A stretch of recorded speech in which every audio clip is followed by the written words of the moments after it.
பாடகசாலையிலே பகை சின்ன சண்டை ஆரம்பிக்கிறது உண்டாகிறது. அப்படி சண்டை உண்டாக பார்த்தார்கள். பஞ்சகமாக வெளிவிடக்கூடிய துருவாதனாகப்பட்டவன் என் தம்பிட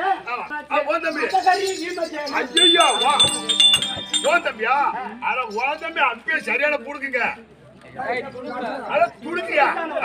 பாடகசாலை நேரத்துல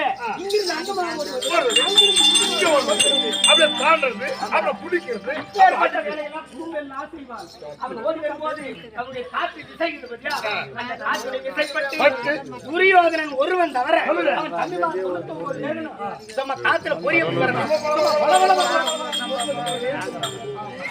அப்படி புரிந்து விட இதை கண்டான் துரியோதனன். பார்த்தவுடனே எப்படியாவது பாண்டவர்களை முடித்து விட வேண்டும், அத்திமா நகரத்தை நாமே ஆட்சி பெறுவதம் செய்ய வேண்டும். இப்படி பொறாமை எண்ணத்தை கொண்டு என்ன செய்தான் தெரியுமா?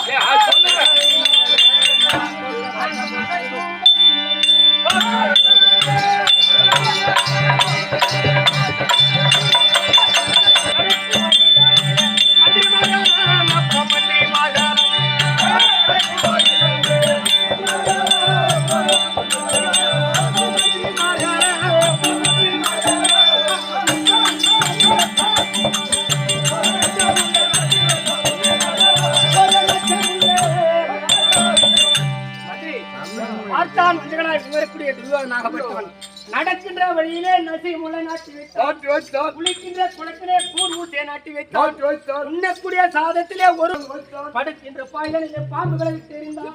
அப்படி எல்லாம் பல வகையான சூழ்ச்சிகளை செய்தான். அவனை கூட என்ன முன்னால சொல்லப்படுகிறா? அவன் யார்?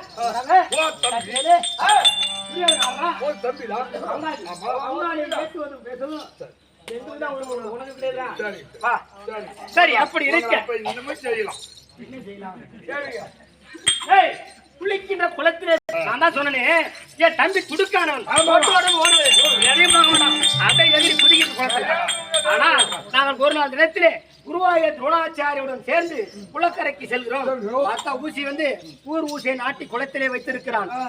பார்த்த உடனே எனக்கு முன்ன சந்தேகம் பார்த்தார் மாமாவாய் கோபாலக்கண்ணன்.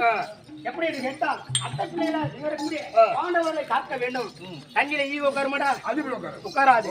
ஆனால் இந்த ஊசி மேல வந்து ஈ எல்லாம் நிறைய கும்பலா உட்கார்ந்துருது. ஈயாக அமர்ந்திருப்பவர் யார்? கோபாலக்கண்ணன். புனா குறிப்பறிந்தேன், ஒரு அரசனா இருந்தா புனா குறிப்பு வேண்டும்.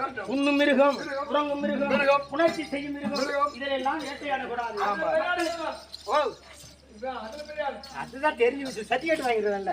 சரி, இப்பேற்பட்ட புனா குறிப்புகளை அறிந்து என் தம்பி ஓடி குளிக்க போன அதை கை பிடிச்ச சற்று பொருள் ஏதோ மர்மம் இருக்கிறது அப்படின்னு நினைக்க அனைத்து பேரும் ஒன்றாக சேர்ந்து பார்க்கின்ற தருணத்திலே ஊர் ஊசியை நாட்டிக்கூடிய சாதத்தில் விசத்தை கலந்து இதில் எல்லாம் மாமாவாய கோபாலக்கண்ணன் துணை கொண்டு உயிர் பிழைத்தோம். எனக்கு என்னாச்சு? 16 வயது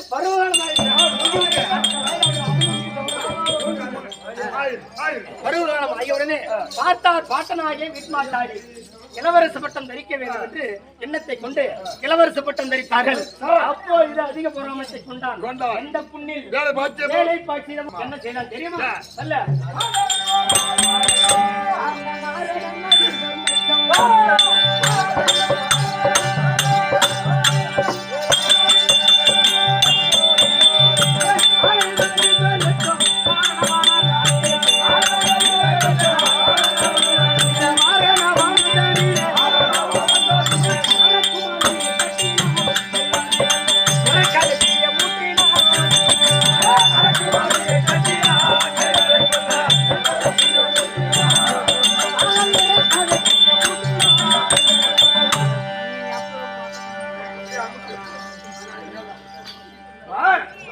காசிமா நகரம் செல்லக்கூடிய வழியிலே மதம் என்று சொல்லக்கூடிய இடத்திலே அரக்கு மாளிகை நயவஞ்சகத்தோடு கட்டுகிறான். அரக்கு மாளிகை கட்டுவது எங்களை மடிப்பதற்கு என்று சித்தப்பா இளைஞரக்கூடிய விதுராழ்வார்க்கு தெரிந்து விட்டது. ஏதேது துரியோதனன் அண்ணன் பிள்ளைகளை மடிக்க பார்க்கிறான். அந்த அரக்கு மாளிகை அண்ணவர்களிடத்திலே சொல்லி அரக்கு மாளிகைக்கும் இடும்பாவனத்திற்கும் சுரங்கப்பாதை அமைத்தார். ஒரு நாள் நேரத்திலே தம்பியாக பீமனிடத்தில் உழைத்திருக்கிறார். தம்பியாக பீமனிடத்திலே சொல்லியிருக்க இந்த மர்மங்கள் எங்களுக்கு யாரும் யாதொன்றும் தெரியாது. அப்படி இருக்கக்கூடிய காலகட்டத்தில் அனைவரும் அரக்கு மாளிகையில் குடியேறினோம். தாயாகிய குண்டமலை தேவி தம்பிமார் நால்வரோடு சேர்ந்து 6 பேரும் அரக்கு மாளிகையில் குடிபுகுந்து இருக்கின்ற நேரத்திலே ஓர் நாள் தினத்திலே தீ வைத்து முடிக்க எண்ணத்தை கொண்டான்.